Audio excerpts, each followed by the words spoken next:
નમસ્કાર, real power ન્યૂઝમાં આપનું હાર્દિક સ્વાગત છે। સમાચાર મળી રહ્યા છે પાદરાથી।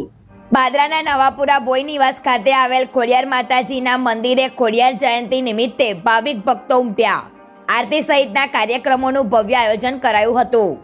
દેશભરમાં ખોડિયાર જયંતિની હર્ષોલ્લાસ અને ઉત્સાહભેર ઉજવણી કરવામાં આવી હતી, જેના ભાગરૂપે પાદરા નગરના નવાપુરા બોય નિવાસ ખાતે આવેલ ખોડિયાર માતાજીના મંદિરે વિવિધ ધાર્મિક કાર્યક્રમોનું ભવ્ય આયોજન કરવામાં આવ્યું હતું। ખોડિયાર માતાજીના મંદિરના ભુવાજી જયેશભાઈ ભોઈ દ્વારા દર ખોડિયાર જયંતિની ઉજવણી કરવામાં આવે છે, ત્યારે ખોડિયાર માતાજીના જન્મોત્સવ નિમિત્તે મંદિર ખાતે આરતી સહિતના કાર્યક્રમોનું આયોજન કરાયું હતું।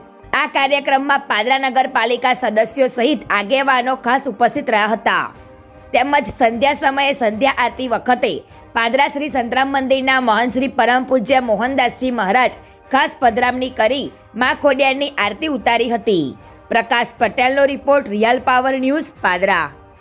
મંદિર આવેલું છે પાદરામાં મહાઆરતીનો કાર્યક્રમ રાખેલ છે।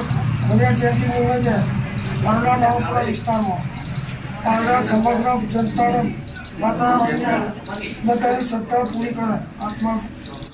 આજરોજ ખોડિયાર જયંતિ નિમિત્તે પાદરાના નવાપુરા વિસ્તારમાં જે ખોડિયાર માતાજીનું મંદિર આવેલું છે, તેમના ભુવાજી શ્રી જયેશભાઈ છે, તેમના તરફથી આજે દર વર્ષની જેમ ખોડિયાર જયંતિનો પ્રસંગ ખૂબ ધામધૂમથી ઉજવવામાં આવે છે અને તે નિમિત્તે ત્યાં મહાઆરતીનું આયોજન કરવામાં આવે છે। આ વિસ્તારની અંદરના સમગ્ર ભાવિક ભક્તો આજે ખોડિયાર જયંતિ નિમિત્તે ત્યાં દર્શન માટે આવે છે, આરતી માટે આવે છે અને દરેક શ્રદ્ધાળુઓ, દરેક ભક્તોનું આ ખોડિયાર માતાજી એમની જે કંઈક મનોકામના હોય છે એ પૂરી કરે છે। તો આજરોજ આ મહાઆરતીના કાર્યક્રમની અંદર નવાપુરા વિસ્તારના જે કોર્પોરેટરશ્રીઓ છે તેઓ પણ મંદિરે હાજર હતા અને તેઓએ પણ આ હાજરી